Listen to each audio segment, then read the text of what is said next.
मित्रांनो हिंजेसचा प्रॉब्लेम आला आणि त्याच्यामुळे डिस्प्ले गेला. तर काय होतं आता तुम्हाला दाखवतो.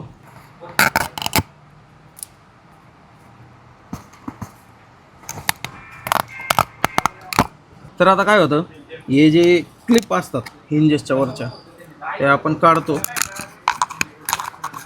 आणि हिंजेस कशामुळे अडकतात तुम्हाला दाखवतो आज मित्रांनो. हे पाहू शकता आतमध्ये ब्रशेस असतात. ते ब्रशेस याच्यामध्ये अडकले की डस्ट आणि त्याच्यामुळे हिंजेसचा प्रॉब्लेम येतो. आणि सगळ्यात महत्त्वाची गोष्ट, तुमचा डिस्प्ले आतमधला बंद चालू होतो किंवा जर फ्रंटचा डिस्प्ले चालू बंद पडतो तर फक्त ह्या कारणामुळं की ही जी स्ट्रीप असते हे पाहू शकता इथं फोल्ड अनफोल्ड करताना इथं कट होती आणि आता इथं कट झालेली इथं दोन्ही बाजूला. तर त्या कट झालेल्या स्ट्रिपा ओरिजिनल ही जी स्ट्रिप असते आपण चेंज केली.